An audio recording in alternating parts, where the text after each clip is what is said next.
사랑에는 유통기한이 없다는 말 믿어보신 적 있나요? 사실 우리는 늘 사랑에 적정 나이가 있다고 착각합니다. 청춘의 몫이라고만 생각했던 설렘과 두근거림이 어느 순간 거울 속 주름진 얼굴을 보며 멀어졌다고 느끼죠. 하지만요, 그 감정은요, 절대 사라지지 않아요. 다만 조금 더 깊어지고 조심스러워졌을 뿐입니다. 어느 날 문득 길가의 핀 들꽃 하나를 보며 마음이 움직였다면 당신의 사랑도 다시 피어날 준비가 된 겁니다. 설렘은 갑자기 오지 않습니다. 다만 누군가의 다정한 말 한마디, 정이 담긴 눈빛, 그리고 우연한 손길이 우리 안에 조용히 잠들어 있던 감정을 깨우는 거죠. 이 영상은 그 흔한 로맨스가 아닙니다. 젊은 날의 사랑과는 결이 다른, 나이 들수록 깊어지는 감정, 오래된 상처 위에 피어난 따뜻한 위로, 그리고 서로의 삶을 온전히 받아들이는 두 사람의 이야기. 혹시 당신도 이런 생각 해본 적 있지 않나요? 지금 이 나이에 설레는 일이 또 있을까? 그때는 몰랐습니다. 이 나이에도 이렇게 설레일 줄은요. 하지만 이제는 압니다. 사랑은 우리가 원할 때 언제든 다시 피어날 수 있다는 걸. 자, 이제 이야기를 들어보실래요? 당신의 마음 한편이 조용히 흔들릴지 모릅니다. 다시 피어나는 마음. 윤정이는 은행 창구에서 수십 년을 근무하다 은퇴한 61세의 여성이다. 매일 아침 같은 시간에 일어나 같은 커피잔에 물을 붓고 같은 노선의 지하철을 타는 삶. 그녀는 그 안에서 한치의 흐트러짐 없이 살았다. 하지만 단정하고 성실한 외면과는 달리 마음속에는 늘 작은 파도가 있었다.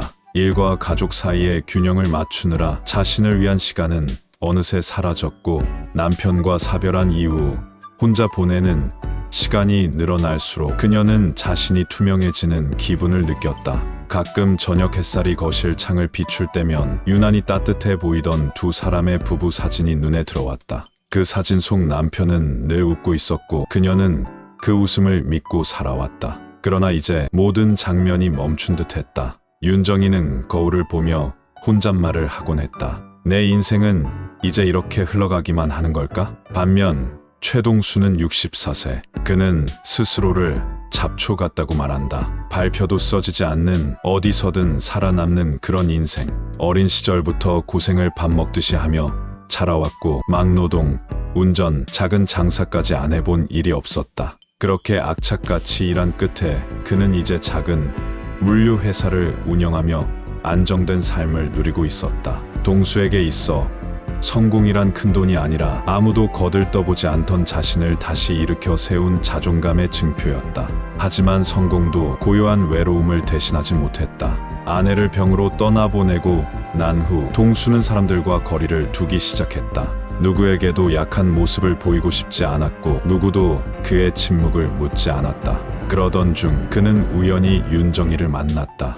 아주 사소한 인연이었다. 비 오는 오후 윤정이의 차가 마트 주차장에서 시동이 꺼졌다. 빗소리가 유독 서글프던 날 지나가던 동수가 다가왔다. 제가 좀 도와드릴까요? 그 말은 단순한 친절이 아니라 오랜만에 누군가에게 다가가고 싶은 동수의 용기였다. 처음엔 경계하던 정이었지만 그의 진심, 어린 눈빛에 마음이 천천히 열리기 시작했다. 며칠 후 동수는 정희의 집 앞에 작은 귤 바구니를 놓고 갔다. 손수 키운 것들이었다. 그 옆엔 짧은 손편지 한 장. 혼자 드시기 아까워서요. 나누고 싶었습니다. 정희는 그 편지를 읽으며 오래전 잊고 지낸 따뜻한 감정이 떠올랐다. 가슴이 먹먹하고 눈시울이 저절로 뜨거워졌다. 그날 이후 두 사람은 가끔씩 산책을 함께 했다. 정희는 말이 많지 않은 동수에게서 편안함을 느꼈고 동수는 조곤조곤 이야기를 풀어내는 정희의 목소리에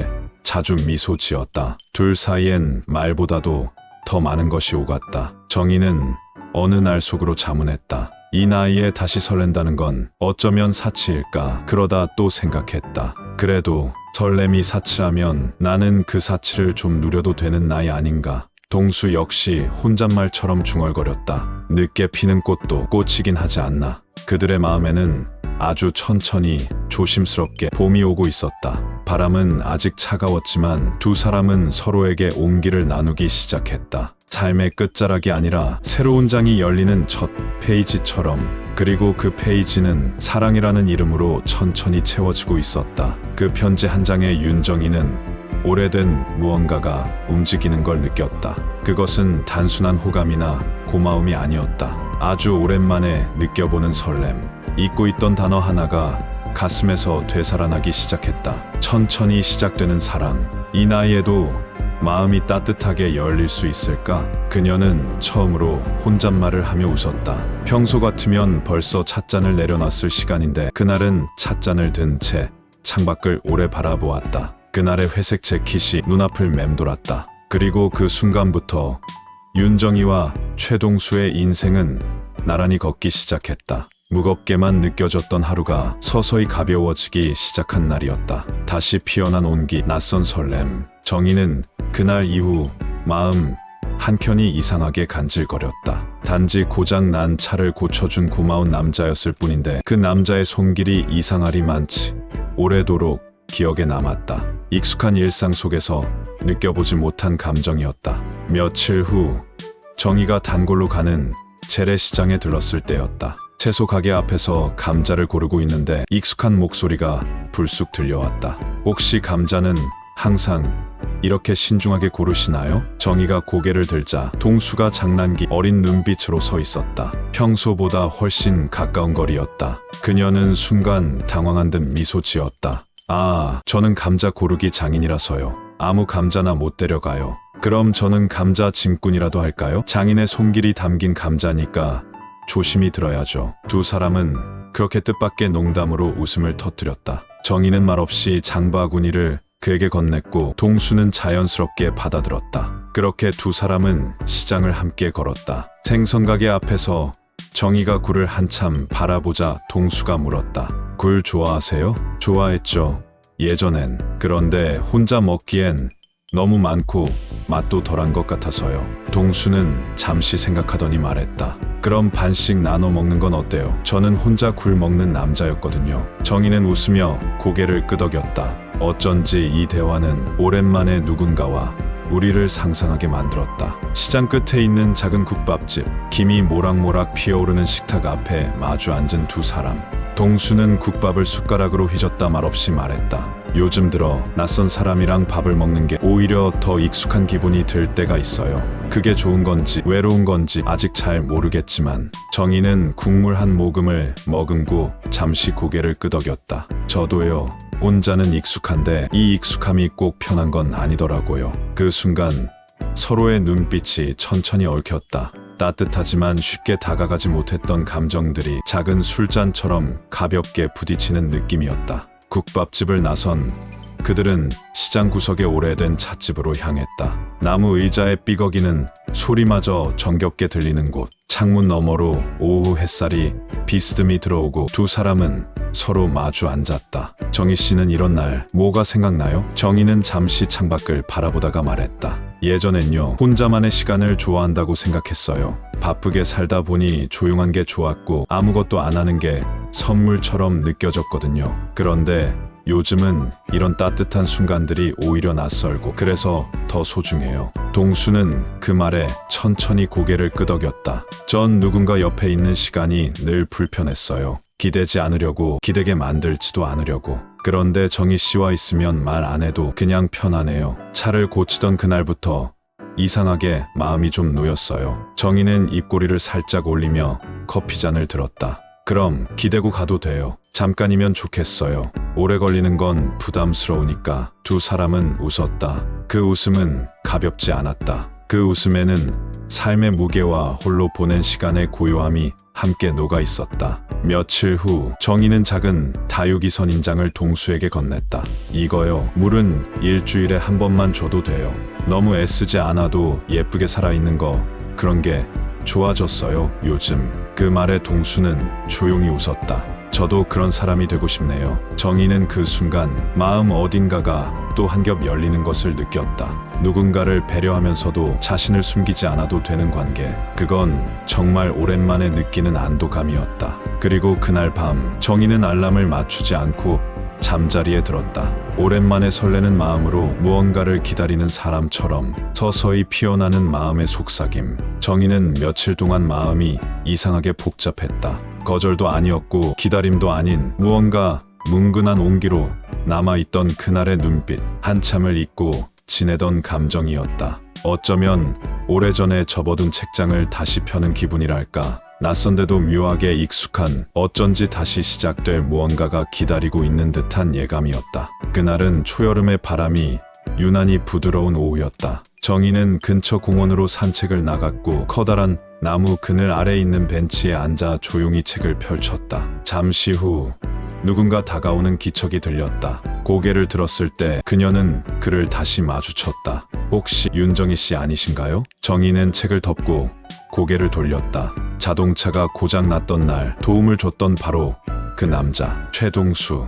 그는 오늘도 단정한 셔츠 차림으로 왠지 모르게 어색한 미소를 띠고 있었다. 하지만 그 미소엔 분명 진심이 배어 있었다. 어머, 또 뵙네요. 이렇게 자주 마주치는 것도 인연일까요? 아, 사실 일부러 왔습니다. 혹시 다시 뵐 수 있을까 해서요. 동수는 멋쩍은 듯 종이 봉투를 내밀었다. 안에는 작은 다육이, 화분이 담겨 있었다. 그날 정희 씨가 다육이 좋아한다고 하셨잖아요. 보자마자 떠올라서요. 정희는 웃었다. 기억력이 좋으시네요. 잊을 수가 없더라고요. 그날 대화가 짧았지만 오래 남더군요. 두 사람은 그 벤치에 나란히 앉았다. 말은 조심스러웠지만 분위기는 이상하리만큼 편안했다. 마치 오래전부터 알고 지낸 사람처럼. 동수는 천천히 자신의 이야기를 꺼냈다. 예전에는 그저 하루하루 버티는 삶이었어요. 막노동부터 시작해서 운전도 하고 장사도 해봤죠. 매번 실패했고 한때는 작은 방 하나에 살며 라면으로 끼니를 때우던 시절도 있었고요. 정희는 그의 말을 가만히 들었다. 말마다 스치는 고단한 시간들이 그대로 전해졌다. 그리고 그 시간들을 품은 사람의 깊이도 느껴졌다. 지금은요? 지금은 그 고생이 다 지나가고 작게 시작했던 물류 일이 어느새 자리를 잡았어요. 사람도 쓰고 거래처도 늘고 예전 같으면 상상도 못했던 삶이죠. 정희는 조용히 말했다. 그래서 더 멋지신 것 같아요. 고생을 견디고 웃을 수 있는 사람 참 보기 드물거든요. 동수는 그 말에 잠시 눈을 감았다가 조심스레 물었다. 실례가 안 된다면 앞으로 가끔 이렇게 정희 씨랑 얘기 나눌 수 있을까요? 정희는 고개를 숙였다가 천천히 그를 바라보며 웃었다. 좋아요.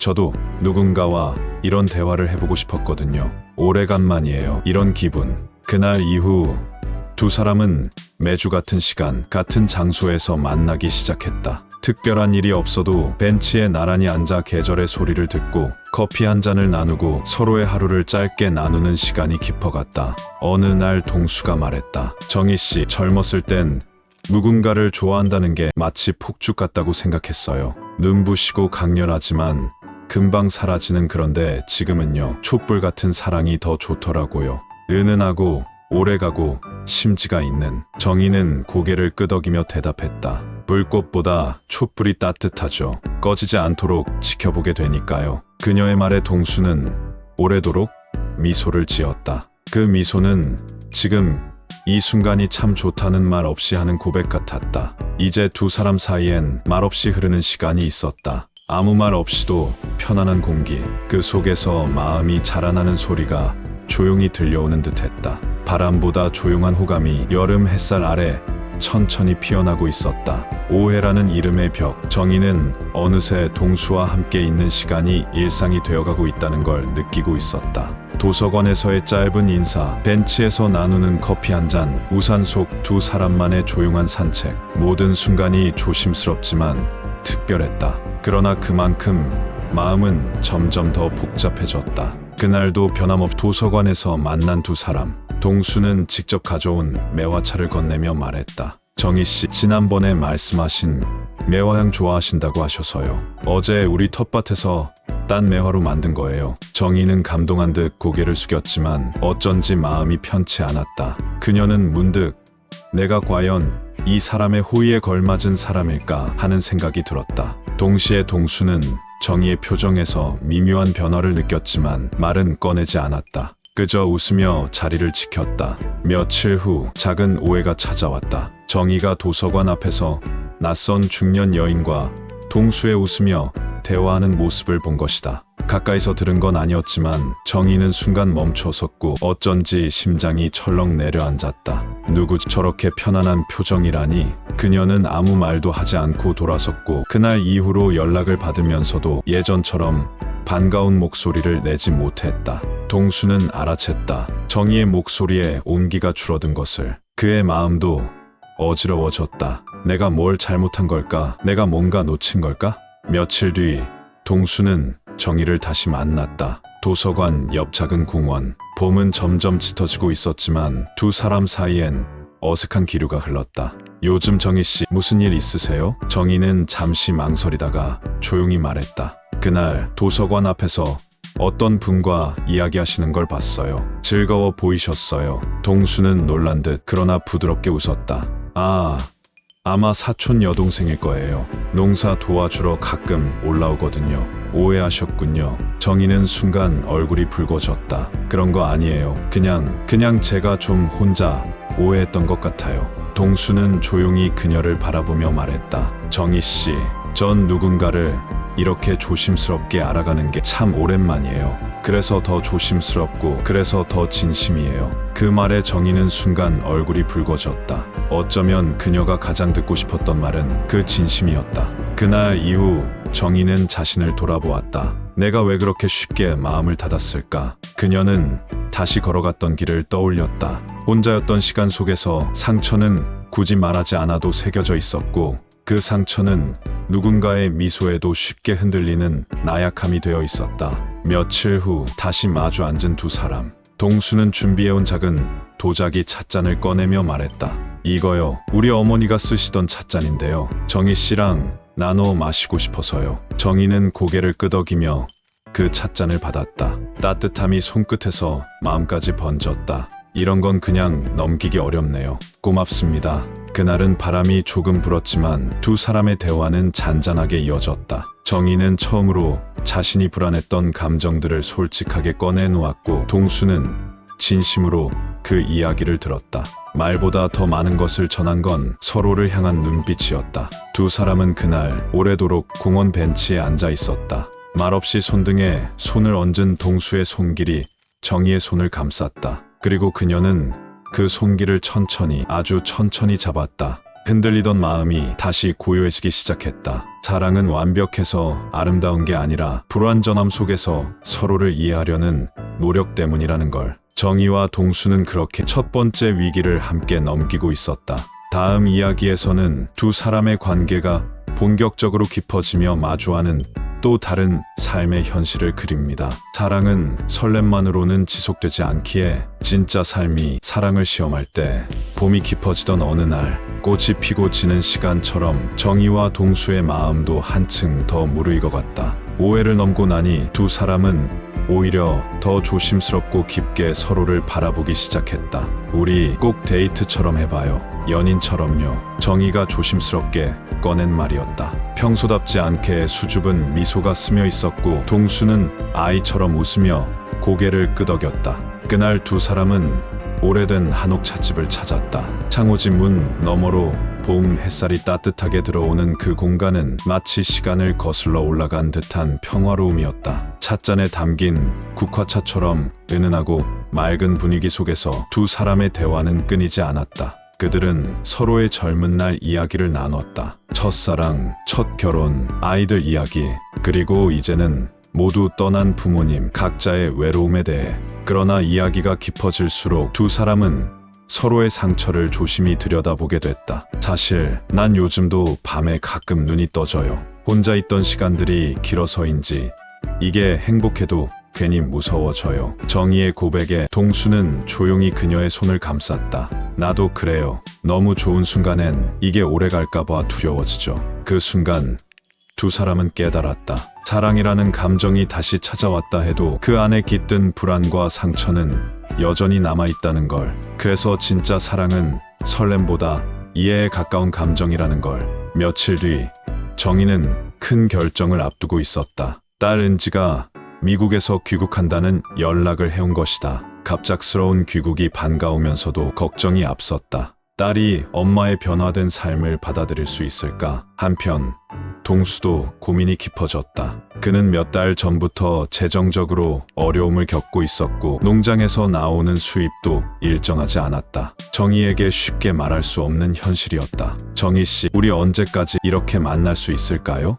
그의 질문은 마음 깊은 곳에 걱정이 묻어난 말이었다. 정희는 잠시 그를 바라보다가 웃었다. 그게 중요한가요? 오늘 이렇게 마주 보고 있다는 게 저는 그게 더 소중해요. 하지만 그녀도 안다. 언젠가는 현실이라는 벽 앞에 서야 할 날이 올 거란 걸. 그날 찻집을 나오는 길, 두 사람은 말없이 손을 꼭 잡았다. 사랑은 감정으로 시작하지만 결국 함께 버텨내는 일상으로 이어진다는 걸. 그들은 이제 막 그 현실 속 첫걸음을 내딛고 있었다. 그리고 여기서 이야기는 잠시 쉰다. 정희와 동수의 사랑은 아직 완성되지 않았다. 하지만 서로를 바라보는 눈빛에는 두려움보다 믿음이 더 많이 담기고 있었다. 우리 모두가 바라는 건 결국 비슷하다. 누군가와 따뜻한 차 한 잔을 나누며 조용히 서로의 손을 잡을 수 있는 저녁. 그 가능성을 믿게 해주는 두 사람의 이야기. 지금 이 순간에도 누군가의 가슴 속에서 시작되고 있을지도 모른다. 사랑은 때로 늦게 도착하지만 그렇기에 더 깊고 진하게 다가옵니다. 지금도 누군가는 조용히 그러나 용기 있게 사랑을 다시 시작하고 있을지 모릅니다. 당신의 마음도 이 이야기를 통해 다시 한번 설레었기를 바랍니다. 이 이야기가 좋았다면 좋아요와 구독으로 응원해주세요. 그리고 그때는 몰랐죠. 이 나이에도 이렇게 설레일 줄은. 이 문장이 마음에 남았다면 댓글로 당신의 이야기도 들려주세요. 다음 편에서도 더 깊은 이야기로 찾아오겠습니다. 지금까지 함께 해주셔서 고맙습니다. 다시 만나요.